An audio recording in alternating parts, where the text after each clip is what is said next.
My girlfriend said, I need a solo trip to a couple's resort. I laughed and said, sure, find yourself. A week later, I found photos of her with another man. So I stayed silent, let her think she won. Until karma booked her a solo trip too. I met Claire 3 years ago at a friend's small gathering.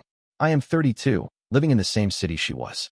A few weeks ago, she called and told me she had booked a weekend at a couple's resort we had joked about. I pictured us there together. Then she said she planned to go alone. She wanted a solo trip to a place built for two. She said she needed space to think, to reset. She talked about trying a couple of activities by herself, the spa packages, and the workshops that usually required partners. She framed it as self-care. I told her I understood. I tried to keep my voice steady. Inside, I felt a small, persistent worry. A couple's resort is designed around shared experiences, discounted packages for pairs, dinner seating meant for two, and workshops arranged for partners. Booking those things alone felt like bending the rules. It wasn't wrong, necessarily, but it shifted something. In the days before her trip, her behavior changed in subtle ways.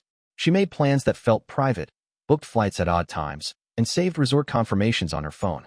She began to reply to messages with shorter answers and stopped bringing up plans we had discussed.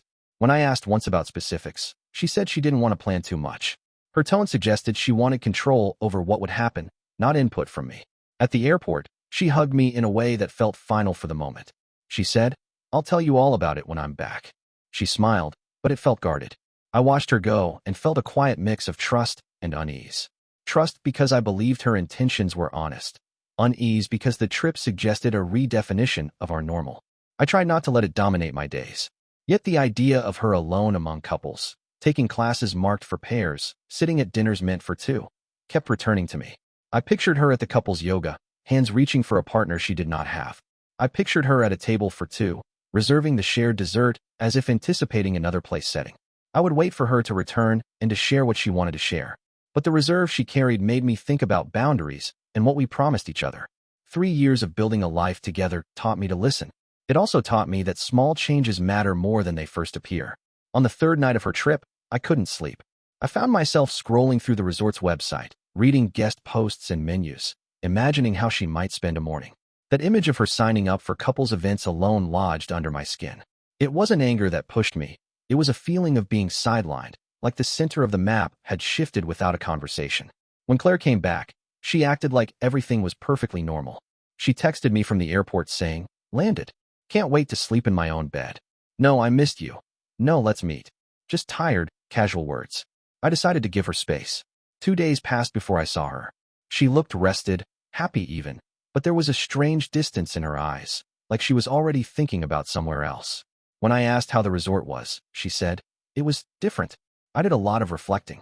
That word, reflecting, hung in the air. She went on to tell me about the beautiful sunsets, the spa, and the dinners she had alone. She said it with a calmness that felt rehearsed, like she had prepared for my questions. I wanted to believe her, but something didn't fit.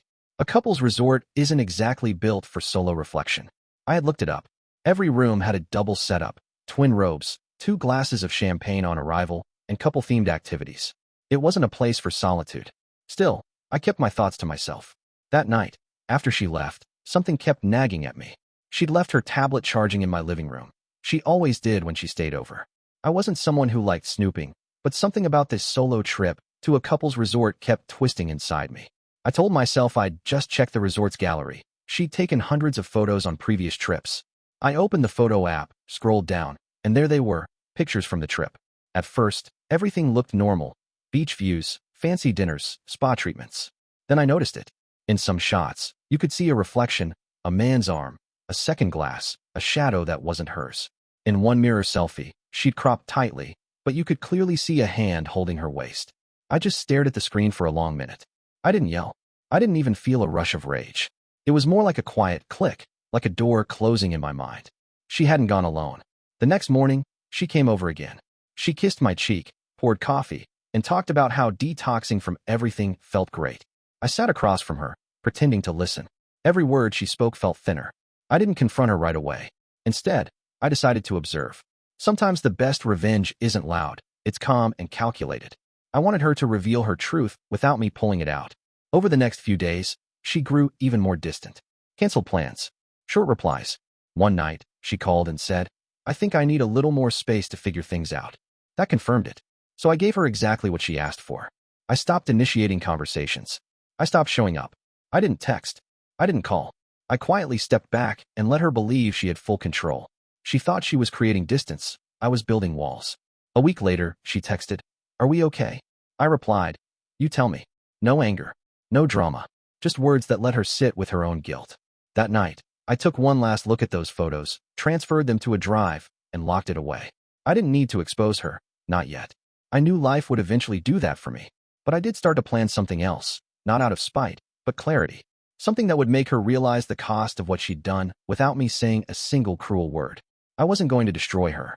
I was just going to let the truth come to her, naturally. And I already knew how to make that happen. After that week of silence, Claire finally texted me again, a simple, "Can we talk?" I told her, sure, but to come by the next evening. What she didn't know was that I had already started setting things in motion. Not revenge in the dramatic, movie sense, more like giving reality a push in the direction it was already heading. When she arrived, she looked a little uneasy. Her voice had that soft tone people use when they're trying to manage guilt. She said things like, "I've just been stressed," and "You've been so distant lately." I listened quietly, sipping my coffee, nodding at all the right times. Finally, she leaned forward and said, "You've been acting weird since I came back. Is something wrong?" I looked at her for a moment and said, "No, nothing's wrong. I'm just realizing we might want different things." She didn't expect that answer. She asked what I meant, but I didn't explain.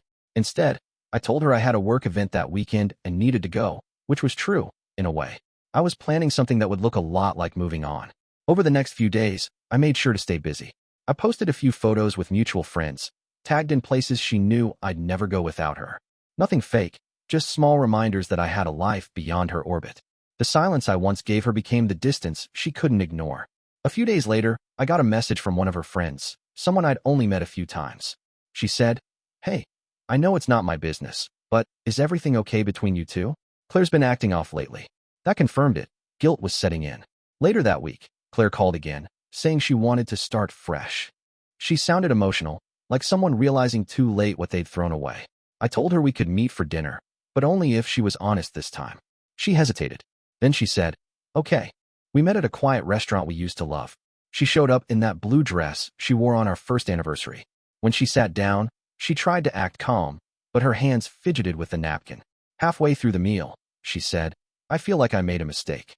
I thought I needed space, but I just ended up missing you." I let her talk. She went on about how the trip helped her see things differently, how the other person didn't mean anything, and how it was a stupid decision. That last line hit me. The other person didn't mean anything. So there it was. She said it without realizing how clearly she'd confessed. I didn't react right away. I just nodded and said, "Thank you for being honest." Inside, I felt calm. She'd just given me all the clarity I needed. When the check came, I placed my card down, then looked at her and said, "You don't owe me an apology, Claire. You owe yourself honesty. And maybe someday, you'll stop confusing self-discovery with selfishness." She looked at me, confused. "So what now?" I smiled lightly and said, "Now nothing. You took your solo trip. Consider this my solo path forward." I stood, paid the bill, and left without another word. She didn't chase after me. Maybe she was too stunned. Maybe she understood. That night, she sent a long text, half apology, half regret. I didn't reply. A month passed after that dinner. I hadn't blocked Claire, but I also hadn't replied to a single message. There were a few at first, short ones like, "Can we talk?" or "I miss you." Then longer ones appeared, filled with explanations that no longer mattered. Eventually, the text stopped. Silence did what I couldn't. It settled the dust. During that time, I started focusing on myself again. I began reconnecting with old friends, took short trips, and even started running in the mornings, something I hadn't done in years. The quiet was strange at first, but it soon turned peaceful. There was no more guessing, no more second-guessing what she meant or what she was hiding. Then, one afternoon, I got a call from a mutual friend, Ben. He said he'd just seen Claire at a cafe downtown. Apparently, she was sitting alone, scrolling through her phone, looking miserable. I didn't ask for details, but Ben mentioned she'd been coming there often, waiting for someone who wasn't showing up anymore. I knew who that someone was. Out of curiosity, not emotion, I checked her social media a few days later. The same woman who once filled her profile with beach pictures and self-love quotes now posts vague captions about learning from mistakes and losing what you take for granted. The man from the resort? Gone from her photos completely. Rumor had it that he ghosted her shortly after their trip. Apparently, he told her he wasn't looking for anything serious. Ironic, considering she'd risked a serious relationship for that fling. Karma didn't always roar. Sometimes, it just whispered while you watched everything play out exactly how it should. I didn't celebrate it. I didn't mock her. But I won't lie, there was a small sense of balance in seeing things settle where they belonged. A few weeks later, she texted again. This time, it wasn't desperate or defensive, just honest. She wrote, "You didn't deserve how I handled things. I thought that trip would clear my head, but it just made me realize what I threw away. I hope you're doing okay." I read it twice, then set the phone down. I didn't reply. She was right. I didn't deserve that. But I also didn't need her closure anymore. I'd already given it to myself. 2 months later, I ran into her by accident at a friend's birthday gathering. She looked nervous when she saw me, almost like she'd rehearsed what she might say if this ever happened. I just gave a polite nod. During the evening, she came over. "Hey," she said quietly. "You look good." "Thanks," I said. "So do you." We stood there for a moment. Two people who once shared everything, but now only shared a few quiet seconds of understanding. She tried to bring up the past, but I gently steered the conversation away. I wasn't angry. I just didn't want to go backwards. Before she left, she said something that stuck with me. "You were right. Some lessons don't need revenge. They teach themselves." I nodded. "Yeah," I said. "They usually do." She smiled faintly, then walked away. That night, I sat in my car for a few minutes before driving home. It hit me how much peace came from not needing to get even, just letting time do its work. It's been almost a year since everything happened. Looking back now, I can say it was one of those experiences that hurts deeply but changes you quietly for the better. The kind that doesn't end with fireworks or revenge, just clarity. After Claire and I parted ways, I moved to a new apartment. A smaller place, simpler, but peaceful. The kind of home where I could breathe again. There were no leftover reminders, no half-shared drawers, no half-kept promises. Just space that finally belonged to me. At first, I thought about her a lot. Not out of longing, more out of curiosity. I'd catch myself wondering what she was doing, if she ever regretted it, if she told her friends the truth. But with time, those thoughts stopped feeling heavy. They became background noise, fading further away each day. I started saying yes to new things, weekend hikes, late-night drives, quiet dinners with friends. I didn't go searching for anyone new right away. I just learned to be comfortable again on my own. Funny how peace feels almost foreign after years of walking on emotional eggshells. A few months later, I got a message from an unknown number. It was Claire. She said, "Hey, just wanted you to know I finally closed that chapter. I'm moving out of the city. I hope you're doing well. You deserve that." I read it once and smiled. Not the kind of smile that comes from victory, more like acceptance.